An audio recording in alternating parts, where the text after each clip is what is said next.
Welcome to the Kelly Patrick Show. Thank you so much for tuning in. In today's episode, I am joined by returning guest. I have Germinal Van is here with me. I'm broadcasting, of course, live from the Kelly Patrick Show studios, Louisville, Kentucky.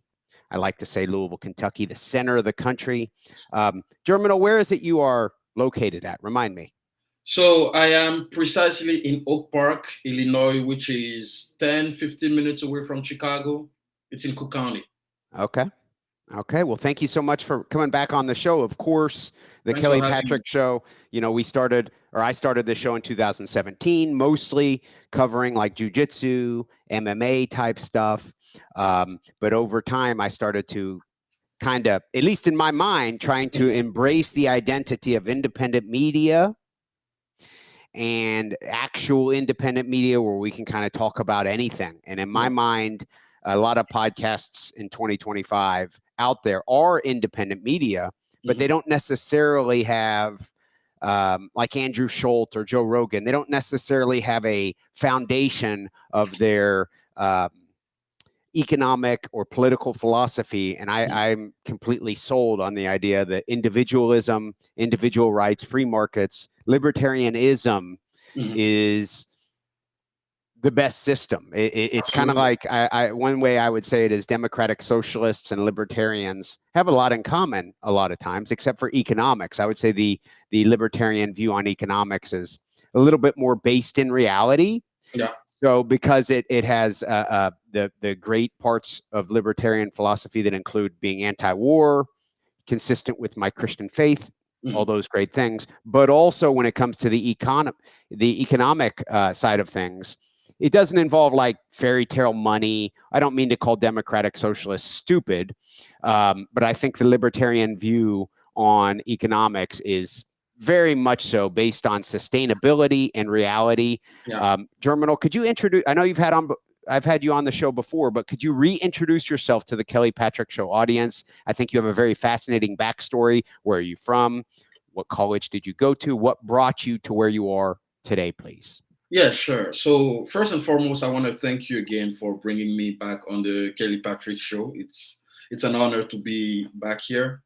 So for those who don't know me, my name is Germinal G. Van. The G stands for Gerard. So Germinal G. Van. I was born and raised in Côte d'Ivoire, Ivory Coast, a French speaker. I moved to the United States in 2010. 2010 on the student visa. I studied political science and philosophy. My initial goal was to go back home and run for office, like having a political career. But I saw reality in the sense that the way I think and the way they think there was completely different, and I knew we would not get along. I knew it. You would not be winning office. No, it will, because like it's the riff was fundamental, right? It was like two different philosophies. The rift, RIFT, the rift between your political ideology you had developed when you came to the United States, and then the feasibility of you bringing that back to Africa. Yeah, it was just a disconnect even before that too, because I used to think basically me coming here only deepened what I already was, like philosophically speaking, like political philosophy. And because I was always an outlier back home in terms of how I approach things back home, and usually pretty much in the whole sub-Saharan Africa, we have a very collectivist mindset. And I don't know if you're familiar with African socialism, but the former president of Tanzania, his name is Julius Nyerere. He created the concept of Ubuntu, meaning like the villagization of the economy. You know, we do things together. So basically communal, like a sort of communism. And it's the philosophy of, you know, whatever you've achieved in life is not just your own doing, it's the village that helped you be where you are. And I don't believe that. Kind of like Obama's clip where he said, you founded that company. You didn't do that. What was the clip? I'm not getting it verbatim, but something along those lines. It's pretty much that. It's literally that. And I don't believe that. I believe that it's true that whereas, like, sure, we get help along the way because we're not Superman, but the initiative, the risk taking, the ability to go out of your way to start something and do something and take ownership and responsibility for it, that's pure individualism. And that's how I always saw things. So me coming in the United States only deepened that belief I already had, because I believe that I don't owe anybody anything. If I want to do something, it's because I want to, not because I'm morally or culturally obligated to do it because it's the culture. So, because back home, that's how it is. Like, it's a culture, like you have to do things for people. No, I don't. If I do things because I want to, because I personally want to give back, not because I'm culturally obligated to give back. So I knew that I knew that it would be a problem. So I sort of like switched my mind, and then I decided to stay in the US because I realized that my mindset is more accustomed to the Anglo-Saxon American mindset, to the Anglo-Saxon culture. So I stayed here, and here I still wanted to do politics. I still wanted to run for office, but when I finished my master's, so just to come back a little bit, so I did a degree in political science and philosophy at the Catholic University of America in DC. I got my bachelor's degree there, and then I got my master's at George Washington University in political management. So so I graduated in 2017 from there. And then I still wanted to pursue a political career. So I was like, maybe I'm going to go to law school. But it was at that moment that I also started writing. So at first, my writings were more political. And then once I started reading Thomas Sowell, Milton Friedman, Ludwig von Mises, the Austrian school, the Chicago school, the different variant of free market economics, that's when I started diving more into economics. And then I got into technical economics. So the whole law school thing, I was like, you know what? I'm done. And that's even when I realized that politics is trash. When because I was listening a lot to Uncommon Knowledge, Thomas Sowell and Peter Robinson. And Thomas Sowell was able to distinguish or differentiate politics from economics, and how economics always has precedence over politics. Like, it was deep. It really shaped my mind.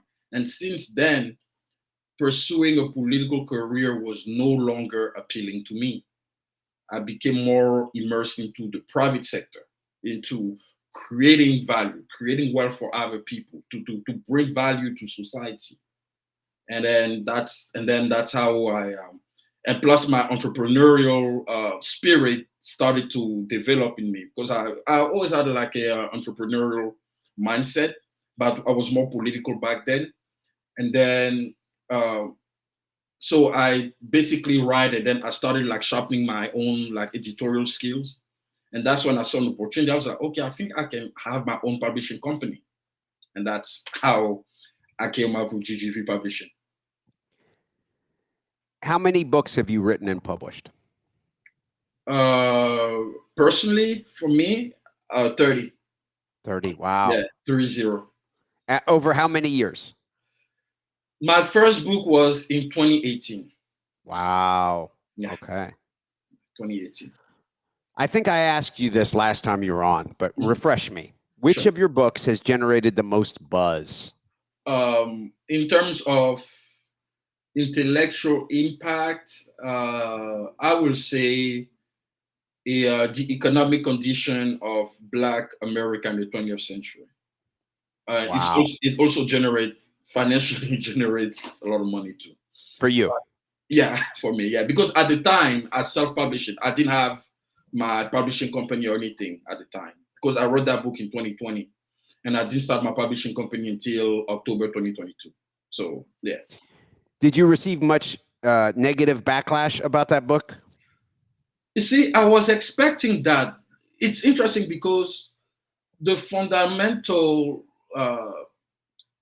audience for that book were white. They're not Black. Most Sure. of the Black folks who the book was for didn't read it. Sure. They were not into it, but it was white people who read the book, and some agreed, some necessarily didn't, but that's what I was expecting. But overall, the book got like 21 reviews, I believe, or 21 stars, something like that. Yeah, I think it was 21 stars, 5 star or 4 stars, and about 10 reviews overall. So yeah, it went pretty well overall. Like a lot of people, in fact, they learned a lot more than stuff that they already knew and they wanted to argue about. So basically, in the book, what I argued was um, Black America before the civil rights movement was better off economically. So what happened was that they did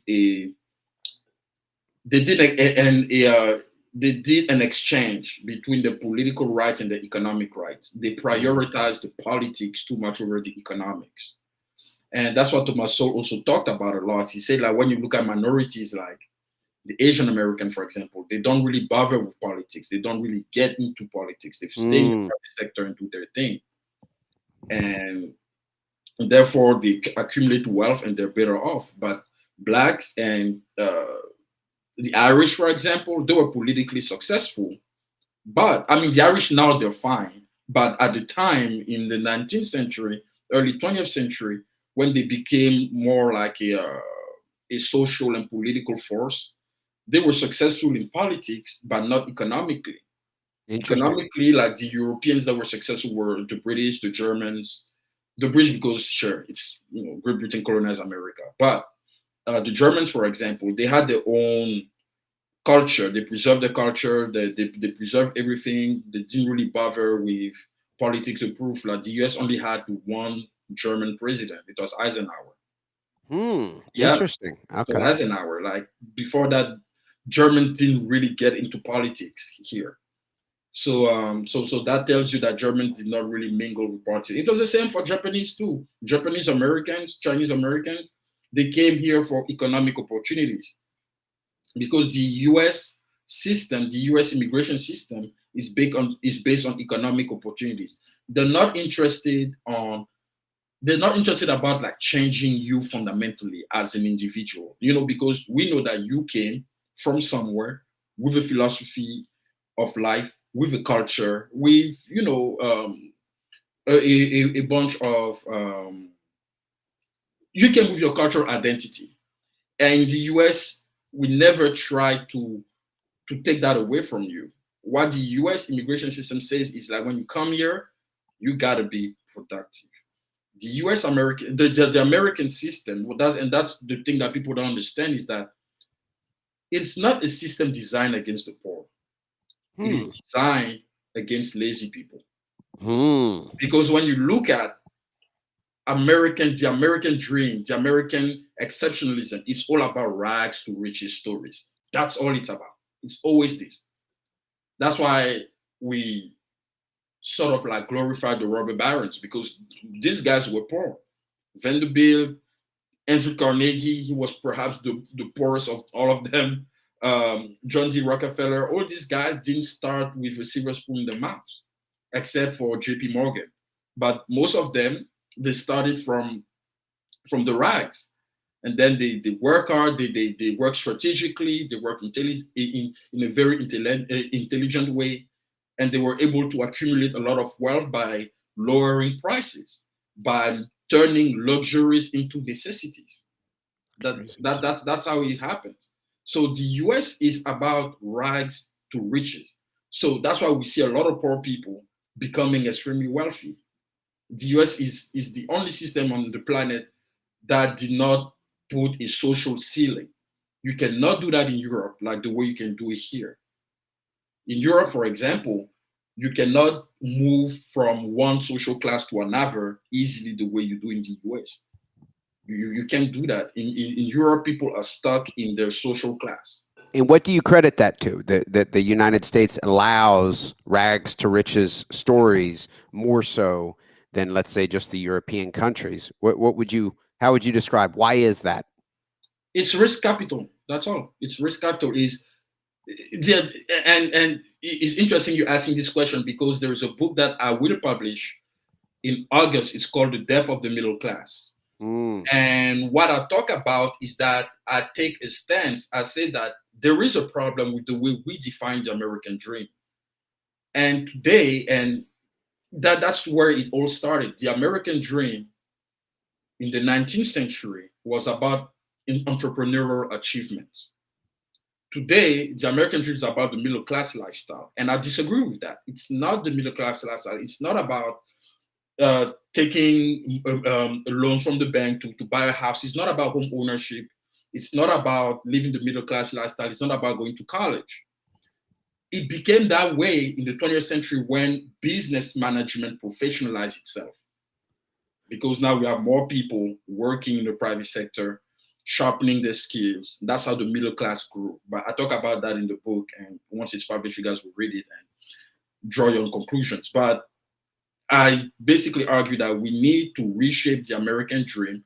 We need to bring it back to the 19th century concept of entrepreneurial achievement. Now, some people will say, well, Germinal, not everyone is meant to be a business owner. I disagree. Everyone can be a business owner. Not everyone can be a business manager. Hmm. When you tell someone start a business, they assume that they have to run the business necessarily. No, there's a difference between business ownership and business management. Business management is hard. Running a business is hard. Don't get me wrong. And I understand why a lot of people don't want to do entrepreneurship. It is hard, but it is also the most gratifying thing on earth. That's why entrepreneurs are the wealthiest people in society because they take the risk, they expose themselves to lawsuits, they expose themselves to potential failure. It's hard. It is genuinely hard. But today, the people who are living the American dream are the people who are investing in assets, who are buying boring businesses like the car wash business, the laundromat business, the dry cleaning business, the lawnmower business. That's those are the people. They're not necessarily running the business themselves, but they have a share in the business, and that business is generating massive cash flow, and no one pays attention to it because everyone's into tech. Like we think that if you want to make it, you have to start like a tech company, you become a unicorn, and so on and so forth. But it's the boring business that really make the American dream happen. It's the boring businesses Yeah, that really boring. make it's the boring businesses that really make the American dream happen.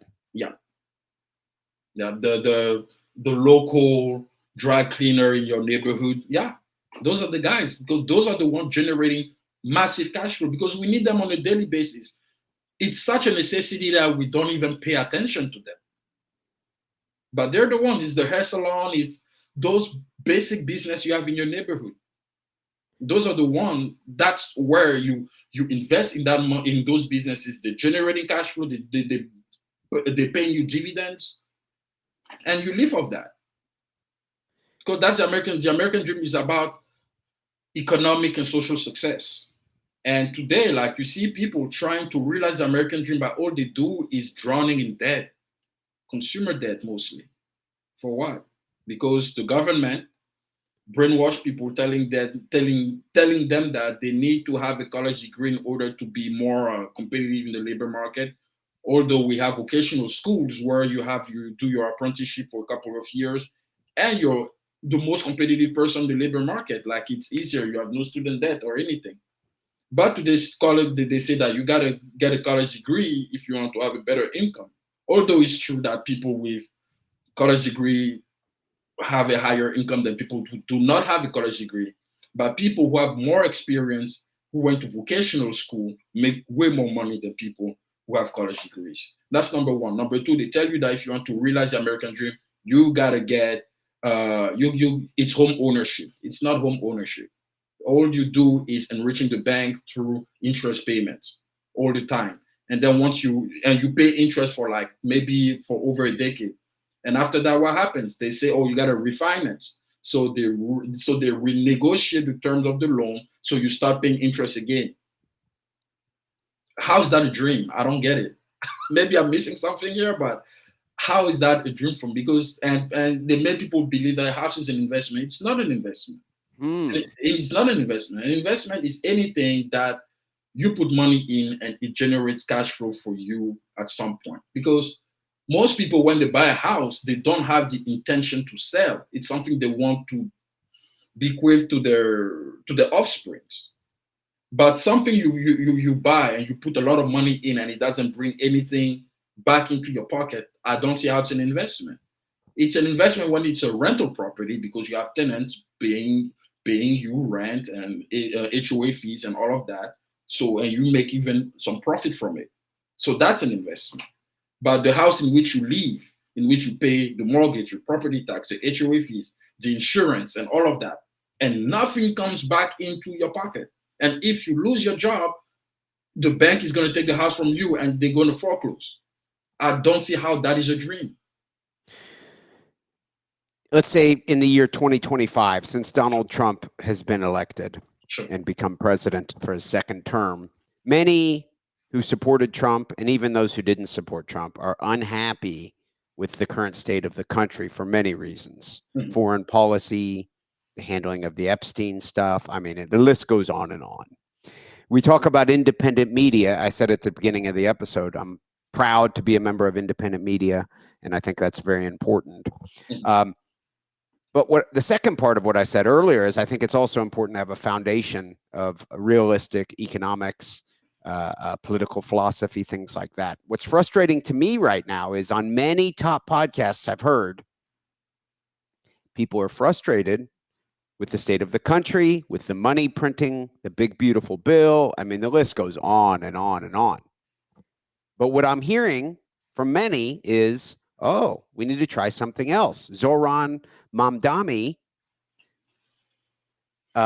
is getting just so much support from people who even identify as being on the right. It's crazy, man. Germinal, I thought we had some momentum going in a good direction, but I'm Yeah. hearing seemingly very intelligent people saying, oh, we're out of ideas. Let's try this. What are your thoughts on Zoran Mamdani? Well, Kelly, I'm sure you have an idea of what I think of this man. Yes. I mean, the guy's a communist. Let's call a spade a spade. The guy's a communist, a man who advocates for the abolition of private property. There's no comeback from that. He's a communist. He just want to, maybe he doesn't, let's say maybe he doesn't want to impose Soviet style communism, but communism is communism. Communism is fundamentally a totalitarian ideology. Speaking of that, I've been reading this book here called Basic Communism. It's written by Clarence B. Carson, who is actually an Austrian historian. Like, what's Austrian like? He wrote the Austrian tradition.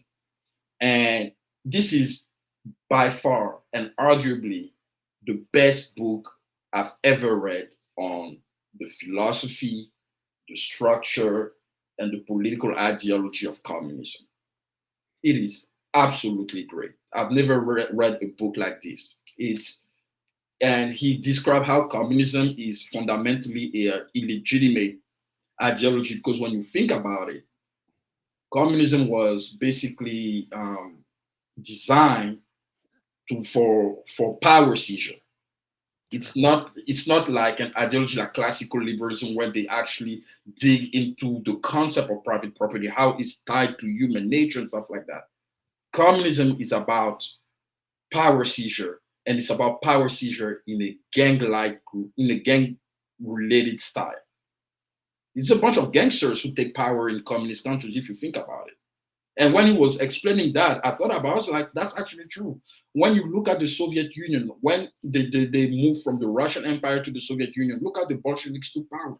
Look how they took power in China. Look how they took power in Cuba. It's always the same thing.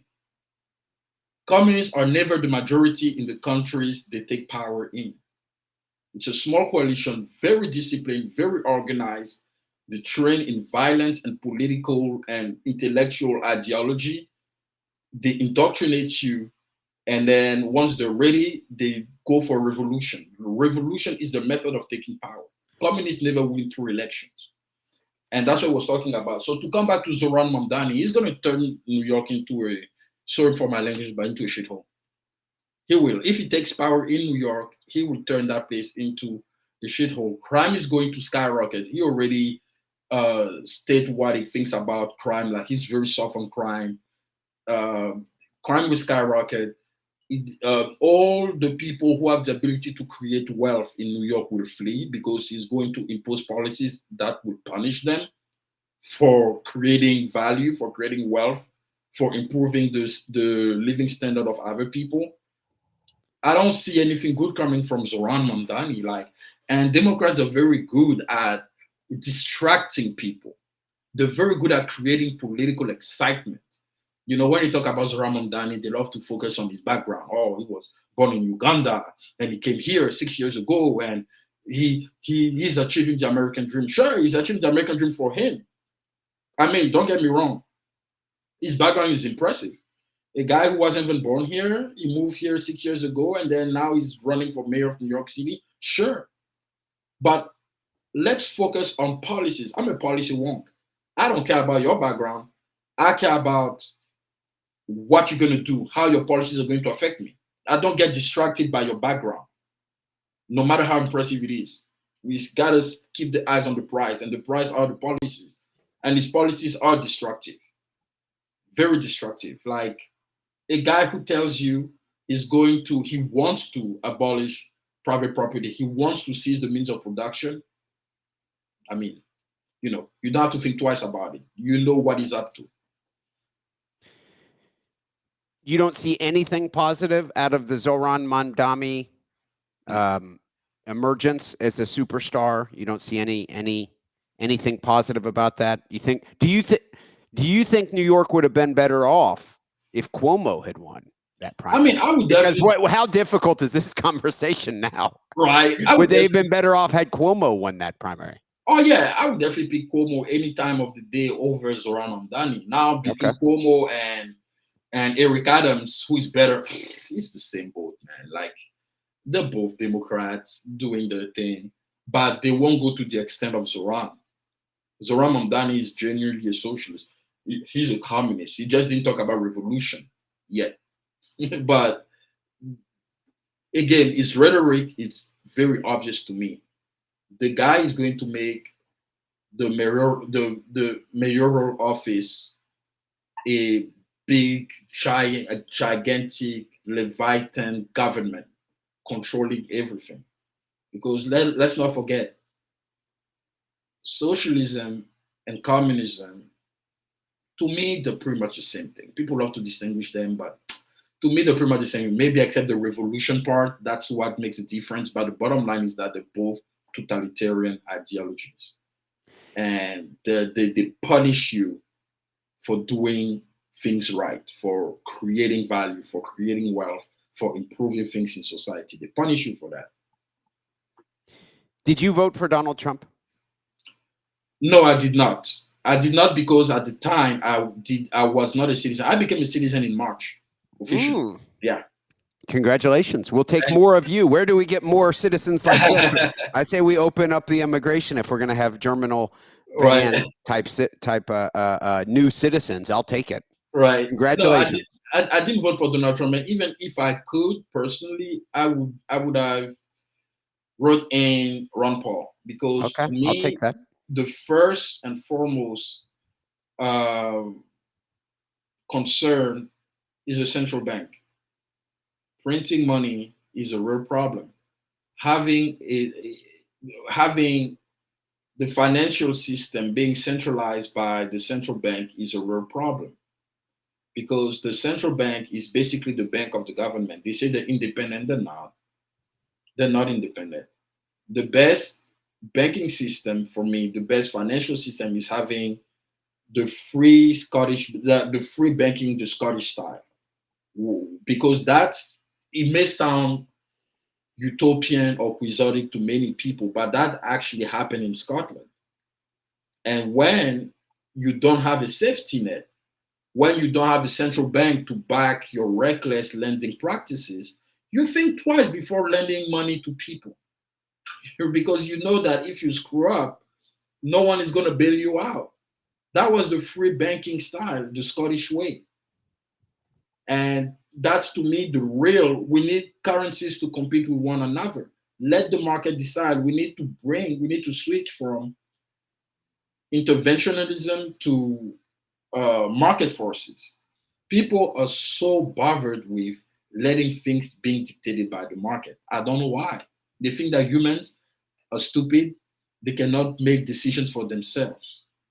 That they need guidance. They need the visible hand of the state to tell them what to do and where to go. No, like, let people decide for themselves what's good for themselves. Because at the end of the day, there's one thing that can never be changed is that value is subjective. That is the one thing the Austrians understood perfectly. Value is subjective. That is why, for example, when you do sales, right? We say a great salesman is someone who is able to uncover the value of the product or the service he's selling to someone. So he asks a bunch of questions. And the bunch of questions he's asking to the customer is collecting data to understand what that customer values most. And because we're people and we're different, value is subjective. The customers will give different answers to the same questions you ask.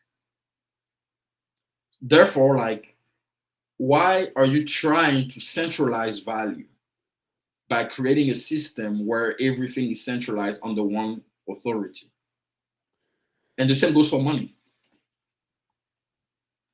So value being subjective appears to fly directly in the face of like Karl Marx, Das Kapital, that line of thinking. I assume that that's what you mean. And the central bank is kind of the ultimate evil, which allows so many bad things to happen in our country. So you can kind of trace a lot of the trouble we have in our country to that central bank. Absolutely, because all the wars that the United States involved itself in, not all the wars, but let's say, especially since the central bank, the Federal Reserve it came into existence.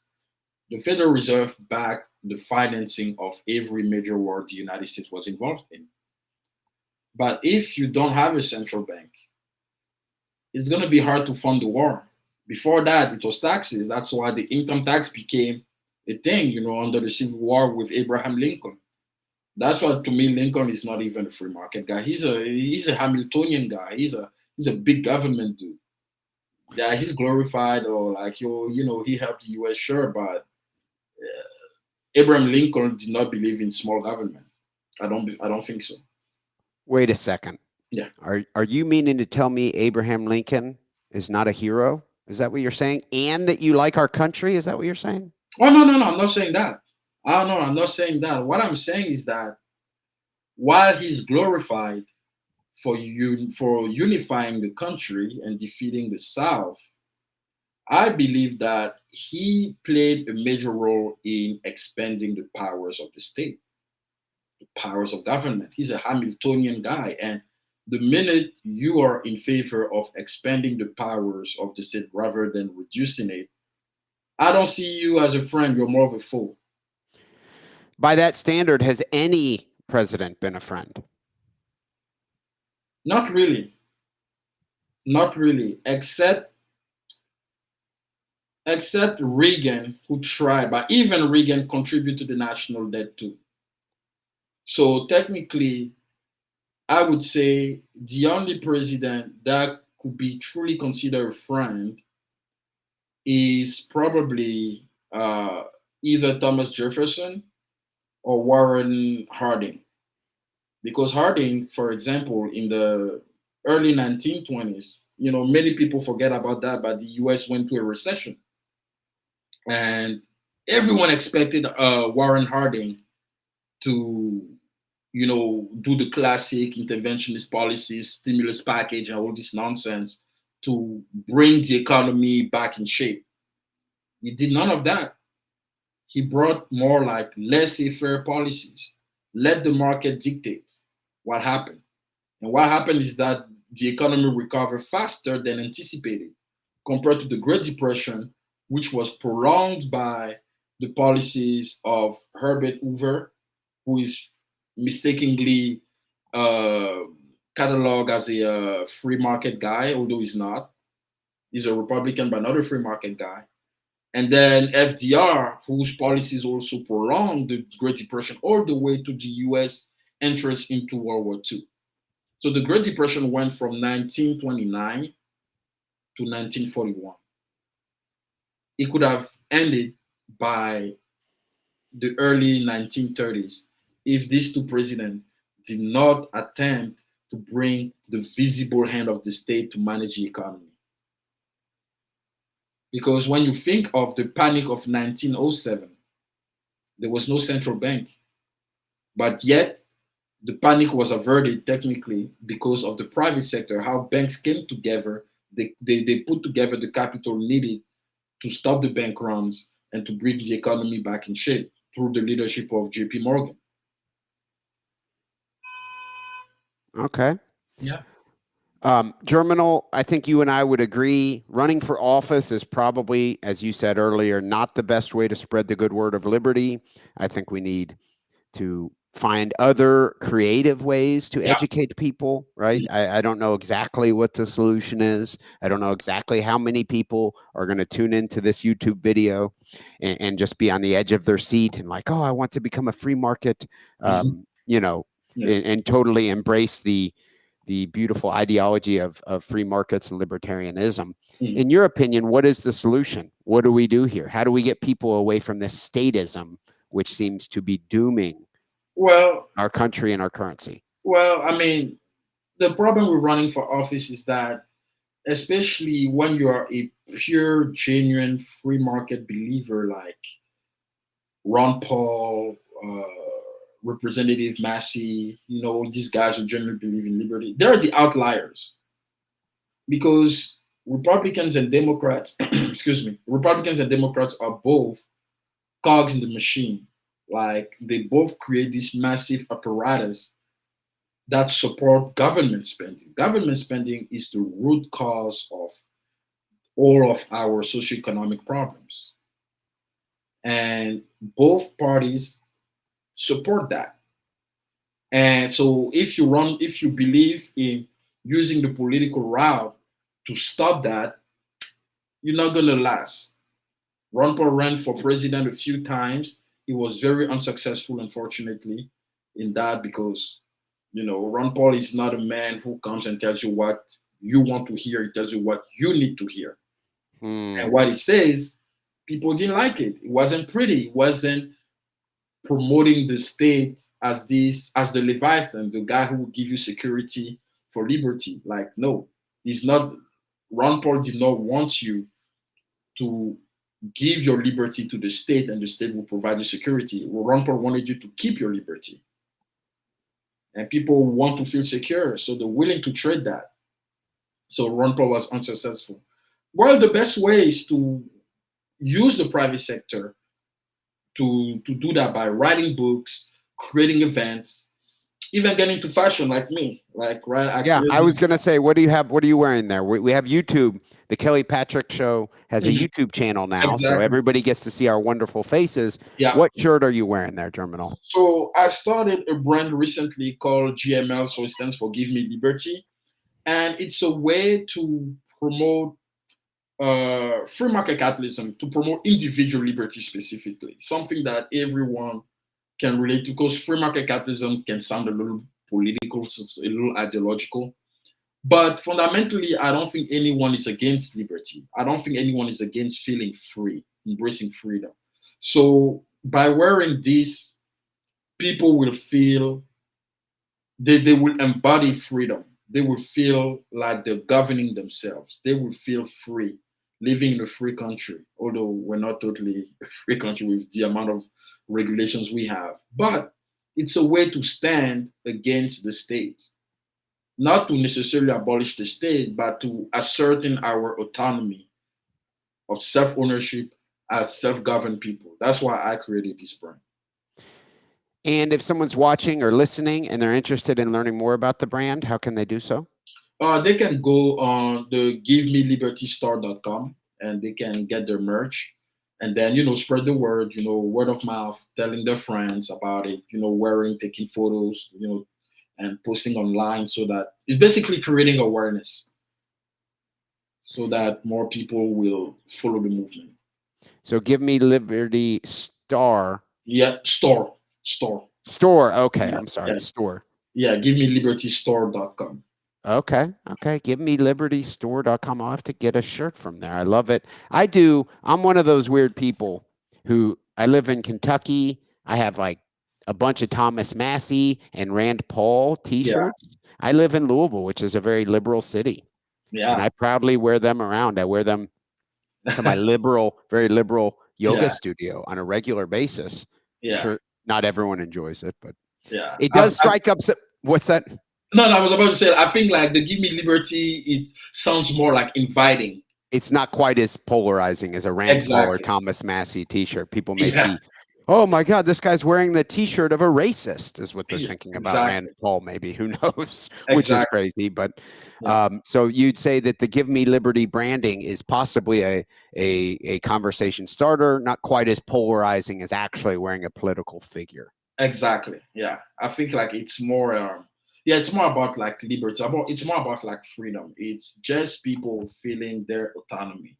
It's more like people embracing the embodiment of individual liberty. Because at the end of the day, no society has ever thrived without individual liberty. That is the bottom line. Because No people, society has ever thrived without individual liberty. yeah, because when you let people pursue their self-interest, they end up working for the common good.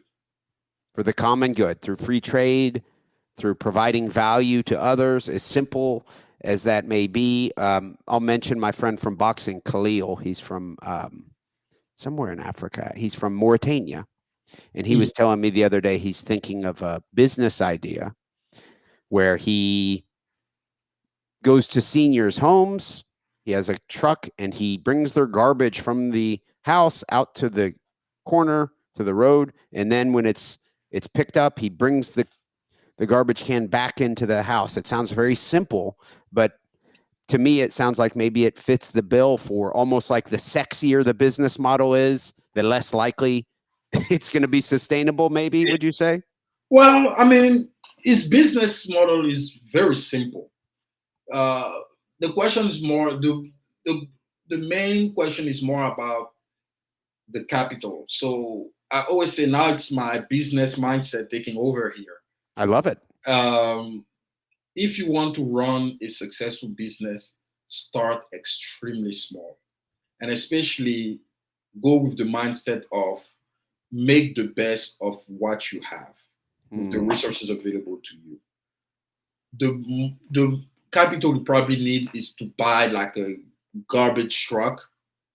okay, maybe for that. Yep. Just to start with that by himself, he goes to a neighborhood and do that. If he's able to do that, let's say collecting, and let's say he charges $100 per house. He does that for 10 houses. This is $1,000 per week. And then if he gets $1,000 per week or even per day, if he's able to do that per day, that would be awesome. But let's say per week. So let's say he does 2 or 3 houses per day to make sure that he reached the $1,000 threshold. If he's able to do that, then now demand will increase. People will start going online and say, hey, can you come take the garbage at that time? And now, since demand will increase with more money, he can start expanding by hiring more people, uh, buying more garbage trucks. So the expansion would be the real challenge because that's where he has to buy more stuff, so more Sure. spending. And then, but otherwise, like it's a great business ideas to start. It's very simple. It's a very simple business. You see, that's another boring business. That's what I was It's consistent another with what boring. you said earlier was Yeah, it's boring. it's boring. It's there's nothing exciting about it, but it gets the job done. It creates cash flow right away. Same with lawnmower. I always say this: like, if I went broke, completely broke, I'm not even afraid because I know I will start all over again. I know how to Mm, sell. All I have to do, I can buy a lawnmower from on Amazon if with little money like I have left, or even ask a friend, hey, can I borrow $500 from you?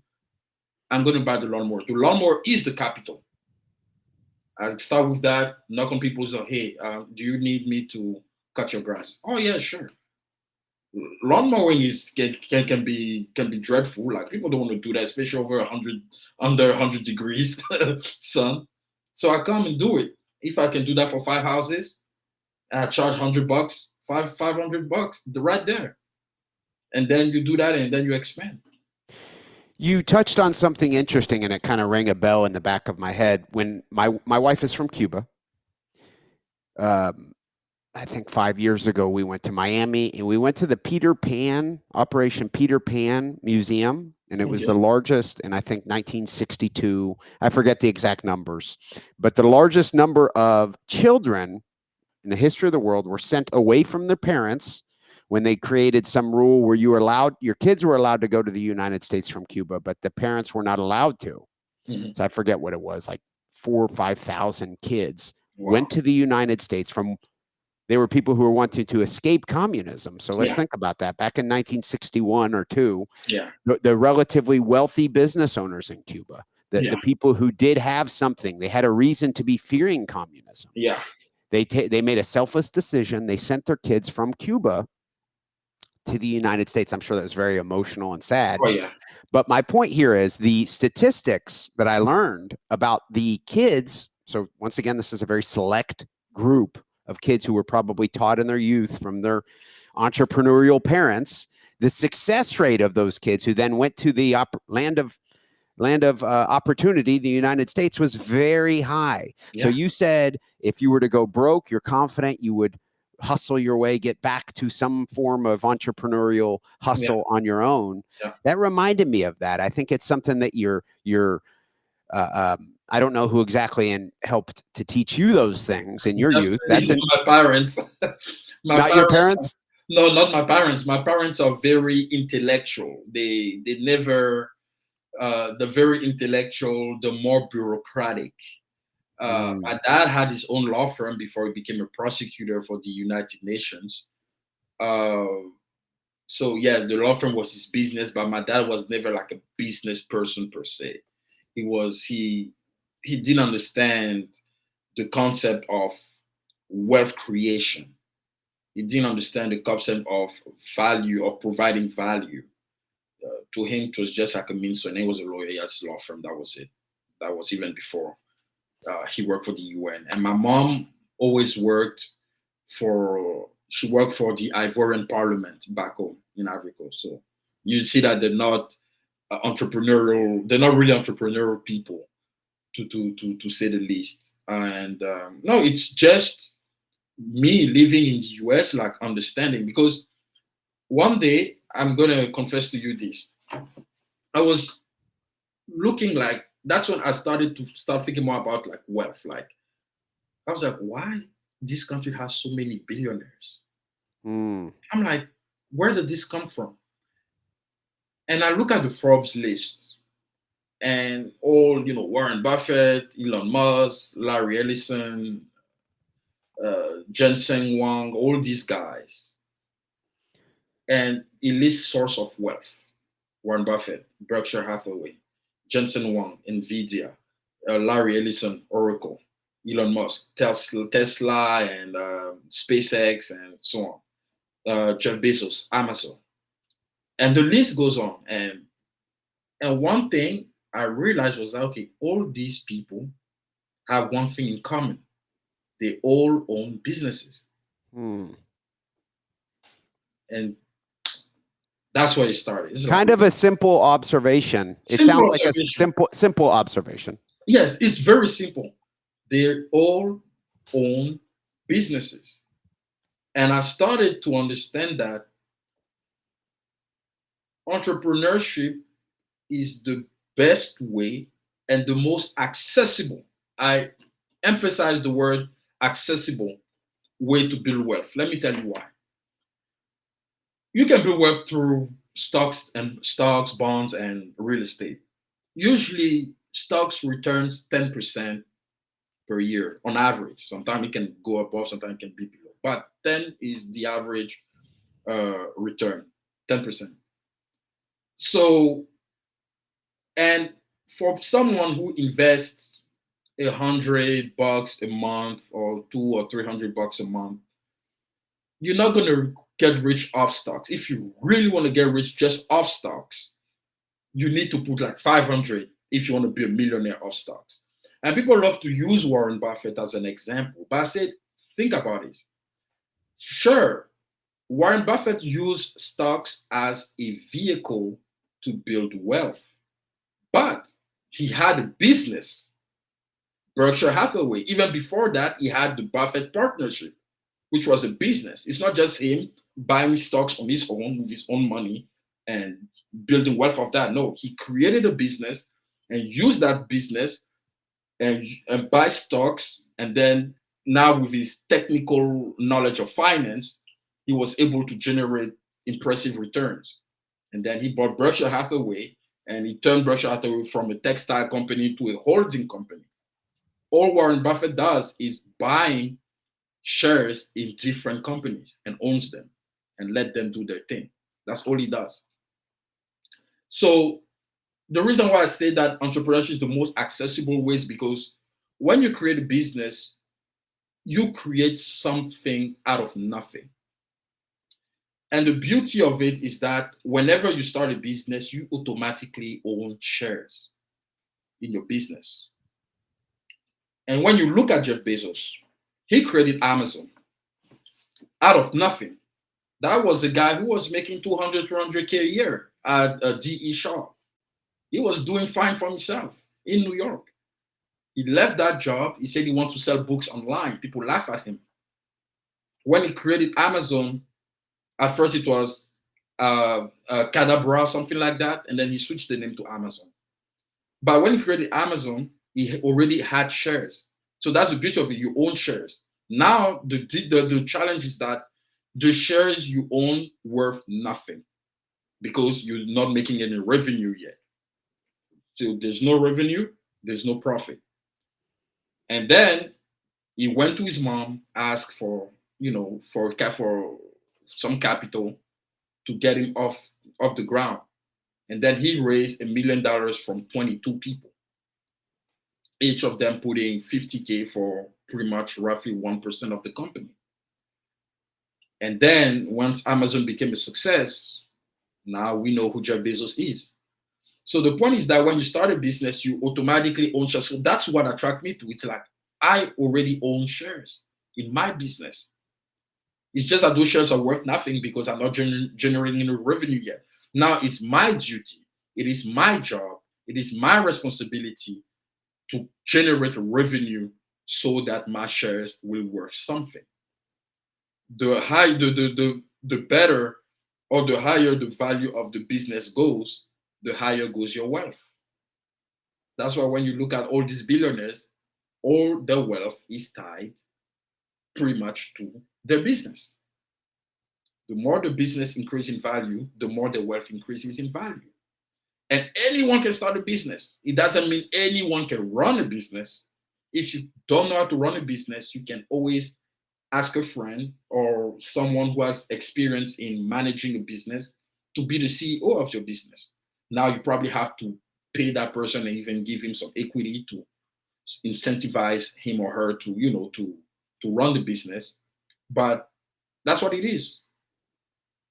When I started GGV Publishing, that's one of the motivations that drew me to it, because I know how to write, I know how to edit books, I knew how to skill, and I can help people.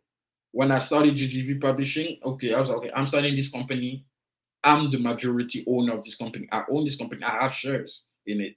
I raised capital from my mom and 2 friends who believe in the project, and I went with it. And now the company is doing well. I recently did a brief enterprise valuation of the business, and it is worth decent money. I was like, okay. I mean, I wouldn't say it's enough to retire yet, but it's worth decent. So I was proud, and this is something I started in 2022. That's the beauty of it. So, and that's why I tell people, starting a business is the greatest way, is the most accessible way to create wealth. Because once your business take off, the returns are astronomical and exponential compared to like just doing from stocks, and real estate and stuff like that. How many businesses do you own? If you don't mind, I ask. Oh no, of course. So GGV Publishing, of course, GML, which is for now it's sort of tied to G Publishing, but it's its own thing. And so these are the two main businesses, but I also invest in private businesses like wine stores, boring businesses. I invest in them, and then I have like my stocks, and yeah. Okay. I'm obsessed with creating businesses because it's something you create out of nothing. It's private property. It's an extension of you. That's why so many people sometimes have trouble selling the business because it's their baby. Like, I don't think I'll ever sell GGV Publishing because I now will write for the rest of my life. But at the same time, if I was compelled to sell someday, it's my baby. It's like something I create out of nothing, and then I see it go. But at the same time, I know I created value. It's also something to be proud of because you created value for people. You created value for society. Because, Kelly, I'm telling you, do you know how many people want to write books? A lot of people. Sure. A lot of people. And they're looking for someone who can make that happen for them because they just don't have the skills to do it themselves. Sure, they can write, but they don't have the skills to edit, to do the pagination and all of that. This is very technical work, and I'm providing that for them. So we've given a little bit of a advertisement for GML, Give Me Liberty, your shirts and sandals and phone cover store. Once again, the website for that is givemelibertystore.com. Yeah. But for the GGV Publishing, for example, my wife came from Cuba in 2014. She is a writer. She's very good at writing, more so in Spanish. Mm-hmm. Of course, she's fluent in English, but of course, her primary language is her strength. If she wanted to write a book, yeah, she could do that through GGV Publishing. Yeah, absolutely. What would the process be like that? How does that work? Let's give a real commercial for GGV Publishing. Yeah, sure. The process is fairly simple. So the business model is this. The author shares the cost of production with the publisher, so GGV Publishing, in exchange for the author getting royalties, getting paid twice a year. Because in pretty much the old model was that, let's say your wife, right, she wants to write a book and stuff, and she signed with a publishing company that used the old model. And the old model. Yeah, the old model says that you have to sell a certain number of copies in order to get paid. So they would say your wife has to sell, for example, 1,000 copies or 5,000 copies to earn 5% royalties. Okay. Right. So until she meets that threshold, she doesn't get anything. All the money goes to the publisher because the publisher took the cost of production. They incur the cost of production on them. So when she submit the book to them, she didn't pay for anything at all. But in exchange, she has to meet that 5,000 threshold. And once she hit that, they pay her 4 or 5%. And then the maximum she will get is perhaps 30%.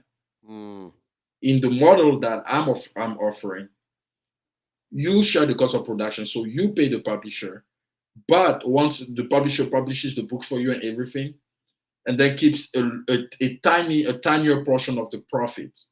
So most of the royalties goes to you, like 70 to 80% of the royalties go back to the author. Regardless, even if only 10 books sell. You got it. Regardless of the amount of copies sold. What is a realistic startup for? And I don't even know if my wife's really doing it, but realistically, maybe there's another topic someone's tuning into. If you said they share the cost of the production of the book at the very beginning, can you give me a realistic quote or some ballpark range? Like price range, sure. So usually companies go they start at like 10, 15,000, but it is made in trenches. Like it's installment plan. It's not, you don't give 10K just like that. My company goes below that, and we even negotiate. My company start at 5 or 6,000 compared to the general 10, 15K. Some companies even go to 25, and they say in exchange you keep all the royalties. So there is that. Mine start at $5 or $6,000, and then and we negotiate, of course. Like it's not like that or nothing. And then the way it works is that you make usually four payments. The first is what we call the deposit. So let's say it's 5K. So the 5K, we divide that in four. So if I do the math, 5K divided by four, $5,000 divided by four. So it's 1250 times four. So the first payment is the 1250. We start the work, we edit and everything. The second payment is actually a three payment. The second payment is when we move to the book cover. If that is approved, then the second payment is made. And then once everything is set, the book is ready to go to market, that's when now you make the last payment. So it's if it's 5,000 divided by three, sorry, so it's 1666. So pretty much like 1700. So it's roughly that. Okay. And then that's it. So it's three payments. So it's three installment payments. And who knows, that book may end up selling a whole lot, and this all may end up being a very minimal upfront cost for a source of income, an annuity, a stream of income, a business. Yeah, exactly. And on top of that, yeah, as I said, like the author is paid twice a year, regardless of how many copies the book sell. I see. Yeah, it's twice a year. It's March and September. Interesting. Every March, September, you get your check, or your Venmo or your Zelle, whatever, you get your money. I love it. Well, Germinal, thank you very much for coming on the show. If someone's listening, of course, GGV Publishing, there's GiveMeLibertyStore.com. What other social media plugs can you mention before we wrap up the episode? Oh, I mean, I'm on, Facebook, Instagram, LinkedIn, Twitter, pretty much. You're easy to find. Very, yeah. I'm the most active on Instagram. Okay. Well, Germinal, thank you very much for your time. I appreciate you. Best of luck with your business ventures. I appreciate you too. Thank you. Thank you. All right.